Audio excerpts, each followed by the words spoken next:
World Teachers' Day, and we'll have those reports shortly.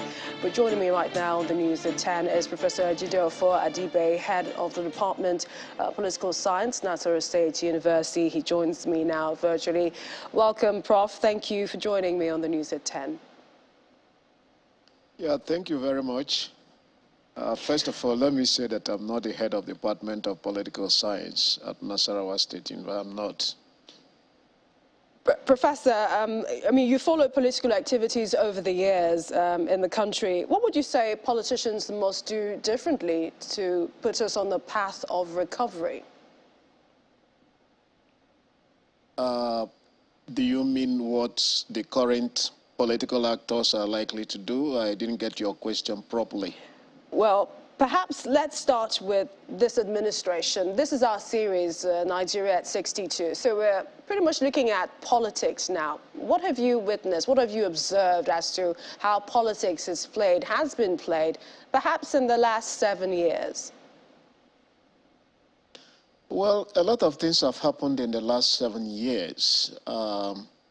Let me address one of the common mantras. It is very common now for people to say we've never been as divided as before since the end of the Civil War. I think people are taking it to be very axiomatic, but I think it is not evidence-based.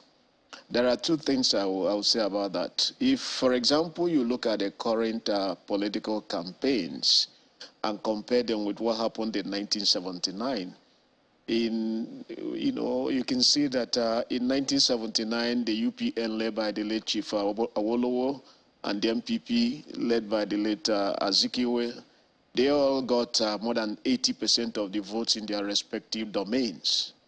And the most optimistic projections in the current campaign is not putting either Peter Obi or Tinubu from the southwest or Peter Obi from the southeast to get more than 60%.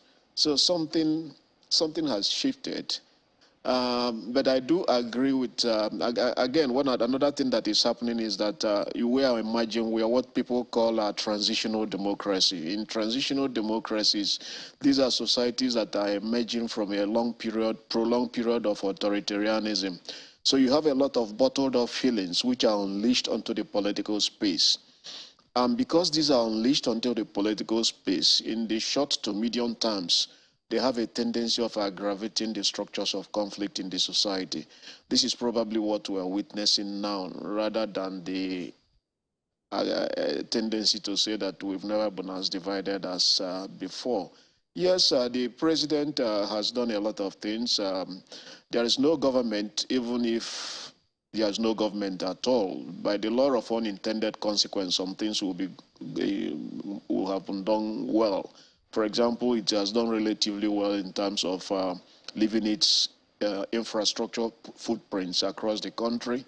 It has also done relatively well in using personal diplomacy to secure international good positions for Nigerians in respected international institutions like World Trade Organization, African Development Bank, Afri-Exim Bank, being the Deputy Secretary General of the United Nations. The government has done well there. However, in terms of managing diversity, I'm not sure the president has done, he could do better than he has done. And that's the reason why some people are saying that we've not been as divided as before. We've always had problems in our nation building process. The president has not been able to reverse that, but as I said, I'm not sure it is evidence-based to say that we've never been as divided as before. There is a new phenomenon in the political space we noticed in the campaign. This is a number of young people, not always properly organized, trying to campaign,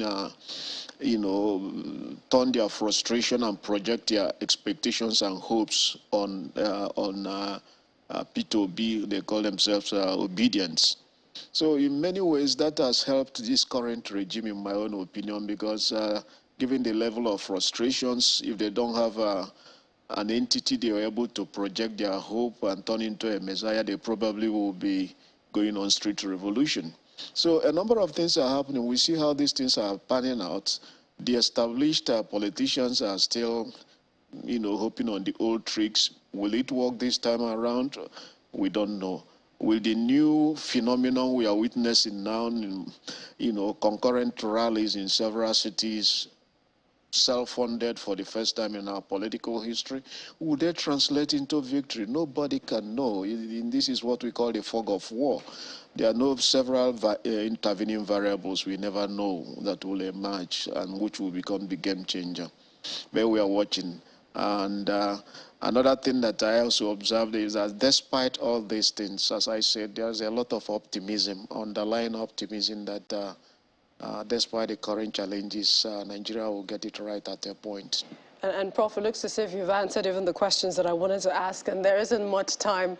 The lecturer that you are and Professor, I would like to thank you for coming on the News at 10. Apologies, I think I addressed you wrongly at the beginning. I didn't really hear your response at the time. Thank you so much. And Prof has been joining us from our Abuja studio. Thanks once again. Thank you.